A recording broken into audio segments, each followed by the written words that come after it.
So hello सूर्यान, सबसे पहले तो आपको डीआरडीओ सीनियर टेक्निकल असिस्टेंट भी क्वालिफाई करने के लिए बहुत बहुत बधाइयाँ।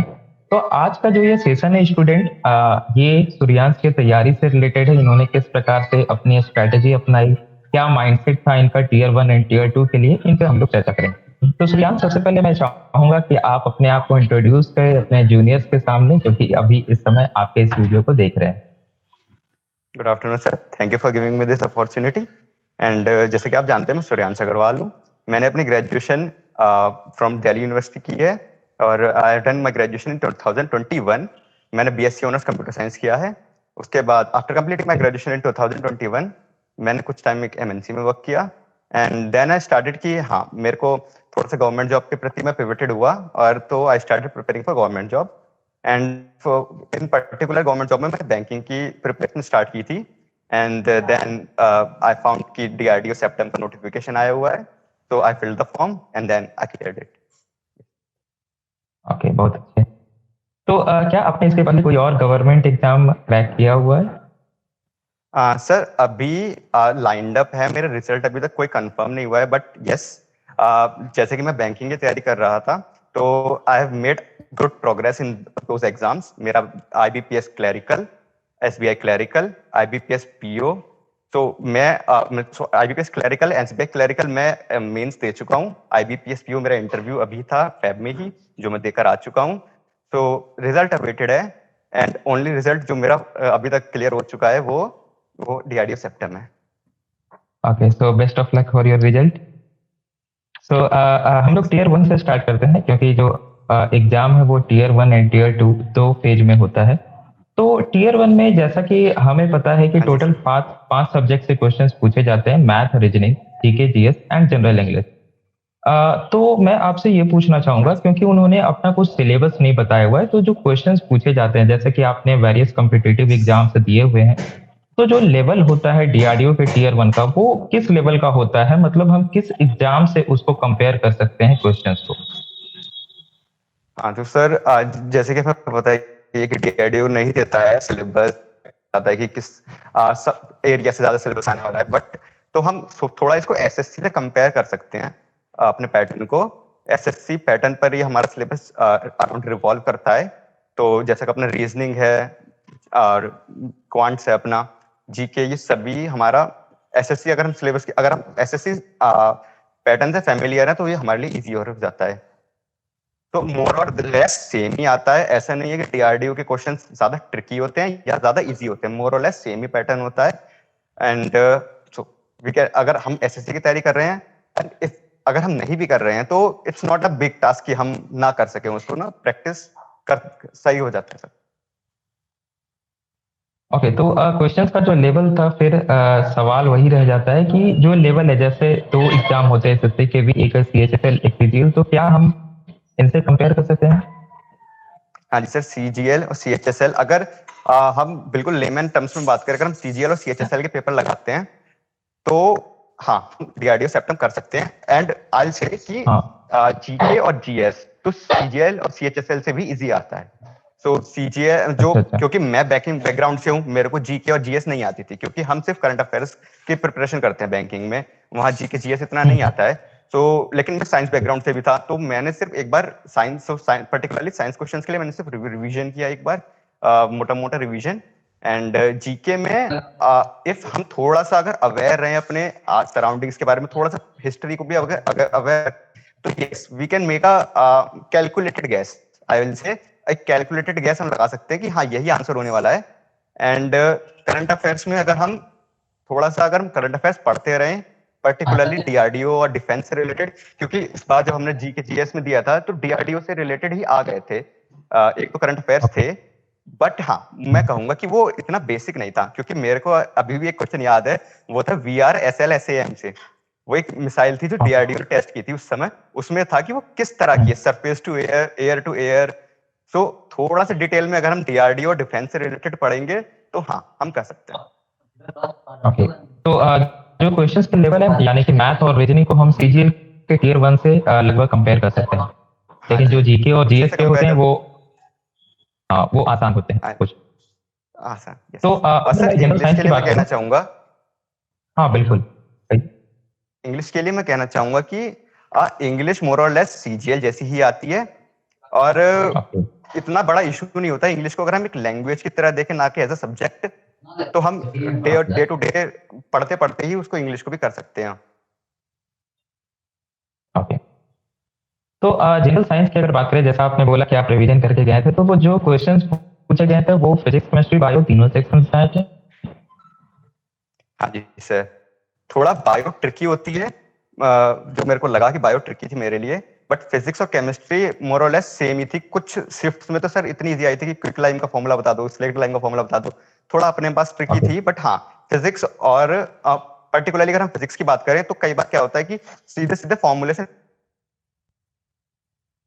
फिजिक्स और केमिस्ट्री मैनेजेबल है, थोड़ा सा ओके रिवीजन की जरूरत है, इट्स मैनेजेबल। ओके, चलिए बहुत अच्छा। तो और जैसा आपने करंट अफेयर्स में बोला कि करंट अफेयर्स अगर हम डीआरडीओ की एग्जाम देने जा रहे हैं तो ऑब्वियसली जो डिफेंस से रिलेटेड है उसको पढ़ के ही जाना है। और स्टैटिक पोर्शन की बात करें सर तो करंट उसमें, अफेयर्स के लिए मैं चाहूंगा, अगर हम हाँ हाँ बिल्कुल, करंट अफेयर्स के लिए मैं कहना चाहूंगा अगर आप कोई एक सोर्स फॉलो करते हो तो it will be a better thing. कि जैसे मैं एक पीडीएफ आती है अफेयर्स क्लाउड की, मैं उसको फॉलो करता था, उसको तो डे ऑन डे एक बार फिर से आप पीडीएफ का नेम बताएंगे? अफेयर्स क्लाउड, एक अफेयर्स क्लाउड का पीडीएफ ओके का सब्सक्रिप्शन होता है। तो मैं उसको उसको ठीक मैंने है। मेरे पास सब्सक्रिप्शन था, तो उसी में पीडीएफ को आप वीकली पढ़ते रहो तो एंड ब्रश इट अप, तो थोड़ा सा करंट अफेयर्स याद रहता है। क्योंकि current affairs is a vast thing, क्योंकि आप ना ऐसे नहीं सोच यस सकते कि बिल्कुल। सब पढ़ लेंगे। जितना आपको याद हम्म, रहेगा और जितना आप रिटेन कर सकते हो आपके लिए हम्म, फायदेमंद है। चलिए, सही। तो बात कर रहे थे हम लोग जनरल साइंस की, तो जनरल साइंस में तीनों सेक्शन से लगभग पूछे जाते हैं ऐसा हमने देख लिया। और अगर हम लोग जनरल नॉलेज की बात करें तो उसमें करंट अफेयर्स की बात कर लिया हमने, लेकिन जो स्टैटिक क्वेश्चन पूछे जाते हैं उसमें क्योंकि काफी सारे सब्जेक्ट है, अगर हम उसमें देखें तो हिस्ट्री भी है और पॉलिटी भी है, बहुत सारे। तो क्या क्वेश्चन सारे पोर्शन से आते हैं या किसी स्पेसिफिक पोर्शन से क्वेश्चन पूछे गए? तो सर अगर हम बिल्कुल ही अगर बिगिनर हैं तो व्हाट आई हम्म, सजेस्ट कि हम्म, हम पॉलिटी के शुरू में देख लें। यूजुअली ज्यादातर क्या होता है कि फिर से मेन मेन बोलिएगा, आर्टिकल से आपकी क्वेश्चन आवाज होता है। कट गई थी। सॉरी टू इंटरप्ट यू, आपकी आवाज कट गई थी, फिर से आप बोलिएगा पॉलिटी के लिए। हाँ, पॉलिटी के लिए अगर हम मेन मेन बेसिक्स अगर हम आर्टिकल्स ही पढ़ लें कि ओके 21 आर्टिकल 51, सो उस और तो उसी में काफी कुछ कवर हो जाना है, क्योंकि it's a vast syllabus. You can not predict कि क्या आने वाला है। और तो ऑब्वियसली। आई से लेट्स कीप अ उस चीज पर मेन हम फोकस करते हैं, रीजनिंग पर, इंग्लिश पर, पॉइंट्स पर, वहां से हम स्कोर करते हैं और यहाँ से हम जितने मार्क्स गैदर कर सकते हैं एक्स्ट्रा उसको करने की कोशिश करते हैं। ओके और तो इट विल बी बेटर कि हम जो हमने पढ़ा है उसको रिवाइज अच्छे से कर लें। थोड़ा पढ़ते हैं जीके और जीएस में, लेकिन उसको रिवीजन अच्छे से करना चाहिए। ओके, चलिए। तो ओके, थैंक यू सूर्यांश। अब हम बात करते हैं टीयर 2 की यानी मेन एग्जाम की। और सूर्यांश ने जो फॉर्म फिलअप किया था वो बीएससी इन कंप्यूटर साइंस, यानी कि इनका जो ब्रांच है वो कंप्यूटर साइंस एंड आईटी। तो टीयर 2 की अब हम बात करेंगे। टीयर 2 के जो क्वेश्चंस पूछे जाते हैं उन्होंने जैसे टीयर 1 में तो उन्होंने बताया हुआ है कि पार्टिकुलर इससे सब्जेक्ट से आएंगे।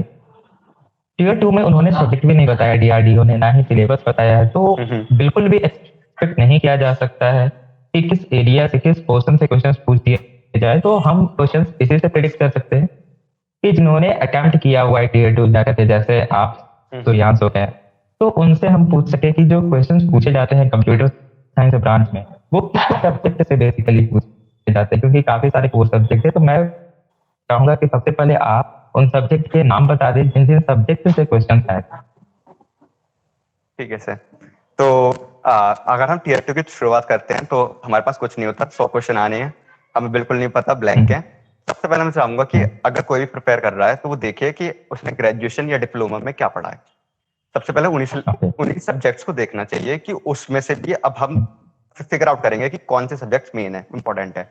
तो मैं अगर एक ऑर्डर में बताना चाहूं तो operating system, DBMS, software engineering, and थोड़ा बहुत हम बेसिक डेटा स्ट्रक्चर्स और एल्गोरिदम्स को ले सकते हैं। एंड व्हाट आई सबसे इंपॉर्टेंट होता है अपना ऑपरेटिंग सिस्टम, जो ऑपरेटिंग सिस्टम क्वेश्चन। आपकी आवाज कट गई थी, फिर से बोलिएगा आप एक बार कि सबसे इम्पोर्टेंट। ओके, एक बार कंटिन्यू करेंगे, सबसे इम्पोर्टेंट क्या कहा आपने? हाँ जी सर, तो ऑपरेटिंग सिस्टम एंड हमारा ऑपरेटिंग सिस्टम से मेरे को लगता है कि काफी इंपॉर्टेंट है कंप्यूटर नेटवर्क्स, जो दूसरा सबसे इंपॉर्टेंट सब्जेक्ट मैं मानना चाहूंगा, क्योंकि computer networks is all about theoretical subject. अगर हम उसमें मेरे को जो मैंने अभी तक कुछ एग्जाम्स देखे हैं, मेरे को पता है कि हमेशा लैनमैन से क्वेश्चन जरूर आना है। एंड तो ये कुछ एक ऐसे टॉपिक हो जाते हैं जो आने ही आने हैं। ऑपरेटिंग सिस्टम में हम देख लेते हैं, हमारे को पता ऐसे से इससे रिलेटेड या थोड़ा सा इसी उस पर या पेजिंग से रिलेटेड क्वेश्चन आना है। ये कुछ इंपॉर्टेंट टॉपिक्स हैं जो आने ही आने हैं, किसी भी एग्जाम को आप आनी है। सॉफ्टवेयर इंजीनियरिंग एक थ्योरेटिकल सब्जेक्ट है अगेन, जो कि मेरा काफी वीक था in graduation. Sir thank you so much, आपकी वीडियोस के थ्रू मैंने उसे काफी कवर किया। तो उसमें जैसे इस बार भी 5 to 6 क्वेश्चन आए थे। एंड अगेन सॉफ्टवेयर इंजीनियरिंग में अगर आपके थोड़ा सा बेसिक्स क्लियर है तो सॉफ्टवेयर इंजीनियरिंग भी हो जानी है। And now coming to another subject, थोड़ा C++, जावा, थोड़ा सा उप्स का कॉन्सेप्ट रख लेते हैं अपन। उप्स से 1 या 2 क्वेश्चन आ जाने हैं पक्का पक्का, या कुछ इनहेरिटेंस वगैरह पर ऐसा कुछ। एंड अगर हम और देख लें तो थोड़ा बहुत आई से कि theory of computation, compiler design, ये थोड़ा बात के लिए रखें तो ज्यादा बेटर रहेगा। इनसे 1-2 क्वेश्चन ही फंसने हैं। अगर हम मेन देख लें तो इनको हम कर ही सकते हैं। और बाकी थोड़ा बेसिक कंप्यूटर के टर्म्स लाइक इंटरनेट का एक्सप्लोर हुआ, डिस्कवर हुआ, 10-20 क्वेश्चन तो बेसिक्स को हो जाते हैं। थोड़ा सा डिटेल में चलते हैं अपन, तो हम ऑपरेटिंग सिस्टम और ये कवर कर लेते हैं। तो आयल से कि हो जाएगा आपका प्रिपरेशन। अगर इन्हीं सब्जेक्ट्स को हम प्रिपेयर करें तो काफी हम कवर कर लेंगे। तो सूर्यांश, मैं बोल रहा हूँ कि अगर ओवरऑल हम देखें तो हमें थ्योरेटिकल पेपर पे ज्यादा ध्यान देना है डीआरडीओ टीआर2 के लिए। हाँ जी सर, थ्योरेटिकल में हम ज्यादा ध्यान दें। अगर हम न्यूमेरिकल्स को देखें वो इतने नहीं आते हैं। न्यूमेरिकल अगर मेरे को बताना होगा, न्यूमेरिकल सबसे ज्यादा ऑपरेटिंग सिस्टम से ही आ सकते हैं, क्योंकि इस बार भी आया था कुछ बिट्स के ऊपर रिलेटेड कुछ न्यूमेरिकल था। और थोड़ा सा हम ट्री के ऊपर अगर हम फोकस करें, क्योंकि स्ट्रक्चर्स और इंपॉर्टेंट है जिसमें न्यूमेरिकल बन सकते हैं। तो न्यूमेरिकल के लिए हमारे पास वैसे भी ज्यादा सब्जेक्ट नहीं है, तो न्यूमेरिकल इस बार भी कम आए थे। तो आई से कि थ्योरेटिकल पर ज्यादा फोकस किया जाए न्यूमेरिकल के कंपैरिजन में। न्यूमेरिकल नो डाउट इंपॉर्टेंट है, बट अगर अपने को लेवरेज देनी है किसी चीज को ज्यादा, तो पहले थ्योरेटिकल कंप्लीट करते हैं फिर न्यूमेरिकल। तो थ्योरेटिकल ज्यादा पूछे जाते हैं, न्यूमेरिकल काफी कम पूछे जाते हैं। और जैसा कि सूर्यांश ने सारे सब्जेक्ट के नेम बता दिए कि कैसे कैसे आपको प्रिपेयर करना है। तो क्वेश्चंस के लेवल की अगर बात करें हम टीयर 2 के, जो कि आपने सब्जेक्ट बताया और जैसा आपने बताया कि काफी आसान क्वेश्चंस पूछे जाते हैं, तो एक लेवल के बारे में आप क्या कहेंगे कि हाई या मॉडरेट या लो लेवल के questions? Sir I say moderate, थोड़े ट्रिकी ज्यादा, क्योंकि what we are used to कि ग्रेजुएशन में भी और किसी और एग्जाम को हम देखते भी हैं कि हाँ सीधा सीधा होगा, एक लाइन में पढ़ेंगे, ज्यादा दिमाग नहीं लगाना, पता चल जाएगी। बट जब मैंने एग्जाम दिया, मैंने प्रिपेयर भी किया था, पर मैंने जब एग्जाम दिया तो आई रियलाइज कि थोड़ा ट्रिकी है। इतना बेसिक भी नहीं है, कुछ क्वेश्चंस बहुत इजी हैं, कुछ तो काफी इजी हैं, बट कुछ ट्रिकी हैं। तो आई से कि थोड़ा सा बेसिक्स से अगर हम अपने बेसिक्स स्ट्रॉन्ग करें, अगर हम ये सोचे कि सिर्फ एक हम कुछ क्वेश्चंस लगा लेंगे तो शायद हमारा हो जाएगा, तो आई से वो तो नहीं हो पाएगा। थोड़ा सा बेसिक्स हमारा स्ट्रॉन्ग होना चाहिए। अगर बेसिक्स कमांड स्ट्रॉन्ग है तो आई से कि कैलकुलेटेड गैस भी आप लगाओगे ना, तो वो भी पक्का से बैठेगा। Okay, obviously. तो सूर्यांश ने जैसा बताया टीयर 2 के लेवल के बारे में कि मॉडरेट लेवल के क्वेश्चंस पूछे जाते हैं, काफी ज्यादा हाई नहीं होता है। आपको अपना बेसिक जो है वो आपको स्ट्रांग रखना है, फंडामेंटल आपको कंप्यूटर साइंस के जो कोर्स सब्जेक्ट है उनको स्ट्रांग रखना है। और जैसा इन्होंने कुछ टॉपिक्स भी बताया, लाइक कंप्यूटर नेट में बताया और ऑपरेटिंग सिस्टम में पेजिंग बताया, इन्होंने प्रोसेसर से कुछ क्वेश्चन आए थे। तो चलिए, तो टीयर 2 के प्रिपरेशन के लिए आप अपने जूनियर को कुछ सजेशन, कुछ सलाह देना चाहेंगे? लाइक क्या आपके माइंडसेट थी टीयर 2 की प्रिपरेशन के लिए?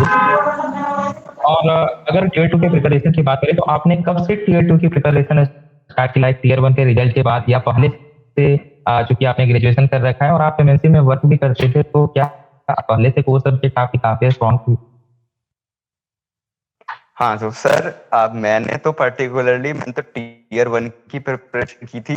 अब मैंने टीयर 1 की प्रिपरेशन भी सर 10 दिन पहले ही की थी, जब एडमिट कार्ड आ चुका था। तो एंड टीयर 2 के लिए मेरा जब रिजल्ट आया, अब मैंने टीयर पढ़ना शुरू किया। मैं ये सजेस्ट करना चाहूंगा कि टीयर 1 के साथ टीयर 2 मत करना। पहले टीयर 1 क्वालिफाई ओके, करो, तभी टीयर 2 करना। ओके। एंड क्योंकि अगर हम सोचेंगे कि दो नाव में एक साथ चल रहे, तो टीयर 1 ही नहीं हुआ तो टीयर 2 का क्या फायदा। तो हाँ, ऑब्वियसली, और पहले टीयर मैक्सिमम 1, कैंडिडेट्स का यही होता है कि टीयर 1 ही क्वालिफाई नहीं हो पाता है, साथ में टीयर 2 की प्रिपरेशन करते रह जाते हैं।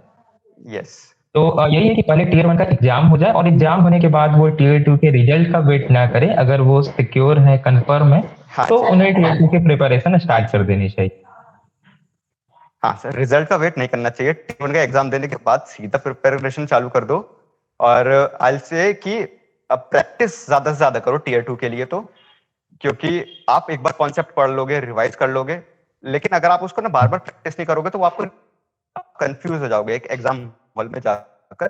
सबके साथ होता है कि हमने मानो 10 दिन पहले पढ़ी कोई चीज, तो अगर वो रिवाइज नहीं हुई है दोबारा से, तो हम रिटेन नहीं कर पाते और कंफ्यूज हो जाते हैं। आते आते आंसर भी हम गलत कर ऑब्वियस। देते हैं। तो हम्म। तो एक तो आप सिर्फ हमारे पास डीआरडीओ सेप्टम के लिए कोई वो नहीं है, क्वेश्चन पेपर नहीं है हमारे पास पहले से, क्योंकि ये यूजुअली एग्जाम हाँ, बहुत बिल्कुल। फ्रीक्वेंटली नहीं होता। तो हम क्या कर सकते हैं कि हाँ, हाँ। हम किसी और एग्जाम को, जैसे और भी होते हैं टीजीटी पीजीटी के लिए एग्जाम होते हैं कंप्यूटर साइंस से रिलेटेड, जहां भी कोई हम्म। वैकेंसी हो, जो भी आपको एग्जाम के कहीं भी प्रीवियस ईयर पेपर मिले, उनको देखो एक बार। एक एक वेबसाइट है sendfoundry.com, वहां पर काफी सारे हाँ, हाँ। एमसीक्यूज अवेलेबल हैं। हम्म। उन वेबसाइट्स को आप चेकआउट कर सकते हैं। एंड आई से कि फिर प्रैक्टिस प्रैक्टिस एंड प्रैक्टिस, और रिजल्ट मिलेगा। ओके। तो चलिए, धन्यवाद सूर्यांश। अब आपसे थोड़ा पर्सनली सवाल पूछ लिया जाए, तो आपके इस प्रिपरेशन में और आपके डीआरडीओ में जाने में आपके परिवार का, आपके दोस्तों का, मित्रों का क्या योगदान रहा? सर आज से कि मेरे फ्रेंड्स को बहुत योगदान है। मेरे फैमिली में मेरे को बहुत सपोर्ट करते हैं मेरे घर वाले, particularly my father. He always say कि सूर्यांश, तू कुछ भी कर। वो मेरे को कभी बाउंड नहीं करते कि जो तेरा मन करे कर। मैं सिर्फ उनको बताता हूँ कि मेरा ऐसा पापा कंफ्यूजन है, क्या करना चाहिए, थोड़ा सजेस्ट करते हैं। एंड कहते हैं तुम जो करना चाहते हो तुम कर सकते हो। एंड हमेशा ही सेज खाओ पियो मस्त रहो। And and talking about my friends, sir जैसे हम प्रिपरेशन करते हैं, व्हाट आई फील, प्रिपरेशन कर रहे होते हैं, हम एग्जाम भरते हैं, एग्जाम देने जाते हैं, हमें पता नहीं होता कि क्या रिजल्ट आने वाला है। और हम घर मतलब हम पढ़ते रहते हैं पूरे टाइम। तो ये काफी एग्जॉस्टिंग प्रोसेस है, मेंटल हेल्थ को अफेक्ट करती है। तो ऐसी इस प्रोसेस के लिए, इस टायरिंग प्रोसेस में मैं आई से कि अगर आपके कुछ एक दो फ्रेंड्स हो जो, क्योंकि मेरे कुछ एक दो फ्रेंड ऐसे हैं जो मतलब मेरे को पूरा सपोर्ट करते हैं। आई कॉल देम कभी भी, एंड दे सपोर्ट मी कि हाँ Surya, and they genuinely gate happy कि हाँ सूर्यांश तो सक्सेसफुल हो रहा है, हम खुश हैं। हम्म। तो ऐसी फैमिली और फ्रेंड्स को साथ रखो, बैलेंस होना चाहिए। क्योंकि अगर what I feel personally, what I feel कि मेंटल हेल्थ पर काफी इफेक्ट पड़ता है, हम अलोन ऐसे प्रिपेयर करते रहते हैं। तो कभी कभी आप घूमने भी जाओ थोड़ा बहुत, थोड़ा have spend some time with your friends as well. And या प्रैक्टिस एंड प्रैक्टिस, सब चीजों का बैलेंस होना चाहिए। ऐसा नहीं कि आप घूमते फिरते ही रहो और पढ़ना ही छोड़ दो। तो practice and you will clear every exam. Okay. आज नहीं तो कल होना ही है। ऑब्वियसली। तो Suryansh, lastly, any problem you have faced to achieve your dreams? Sir yes, hurdles होते हैं। ऐसा मैं पहले भी क्योंकि मैं बैंकिंग की प्रिपरेशन कर रहा था, मैंने कुछ एग्जाम्स थे मेरे ऐसे और बैंकिंग से पहले मैंने कुछ जो मैंने प्रिपेयर किए बिना मैंने थोड़े फॉर्म और फिल भी किए थे, तो मेरे को हाँ वहाँ मेरे को डिफिकल्टी भी हुई। मेरे कुछ बैंकिंग के एग्जाम निकले भी नहीं, कुछ मैं बहुत छोटे छोटे ब्लंडर भी कराया। तो व्हाट आई से कि हाँ, हम मिस्टेक्स करते हैं, अपनी गलतियों से सीखना होता है। क्योंकि सर मैं आरआरबी मतलब बैंकिंग का आरआरबी का मेरा नहीं हो रहे थे मेरे, तो आई बाउंस्ड बैक। फिर मैंने क्लैरिकल भी दिया, मेरा पीओ भी निकला, मेरा अगेन क्लैरिकल भी निकला। तो आई से कि डोंट लेट योर फेलियर्स जज you, learn from your failures and bounce back hard. Obviously, बिल्कुल है ना, घबराना नहीं है। अगर इस बार नहीं हो रहा है तो दूसरी बार होगा, दूसरी बार नहीं तो कभी और होगा, लेकिन होगा जरूर, ऑब्वियस। हाँ जी जी। क्योंकि हम लोग देख सकते बस हैं सर ये सूर्यांश ने चीज पहले, अपने हाँ को ध्यान बिल्कुल, रखनी चाहिए। हाँ हाँ हाँ, अपने को एक चीज ध्यान रखनी चाहिए कि जो हमारे जो भी गलती हो रही है, जो फेलियर हुई, उससे सीखना है और उसको चेंज करना है और आगे बढ़ना है। बिल्कुल। ओके, तो ग्रेट, धन्यवाद सूर्यांश, आपसे बात करके बहुत अच्छा लगा। और मुझे आशा एवं उम्मीद है कि आज की हमारी यह वार्ता जो हमारे जूनियर्स हैं, जो कि सेप्टेम्बर 11 अटेम्प्ट करने वाले अगले बार, उनके लिए लाभकारी साबित होगी। और ईश्वर से आपके उज्जवल एवं मंगलमय भविष्य की कामना करता हूँ। आप इसी तरह सदैव सफलता की ओर अग्रसर रहें। शुभकामनाएं। Thank you sir. एंड हाँ जूनियर्स, फोड़ देना। बिल्कुल। ओके। Thank you.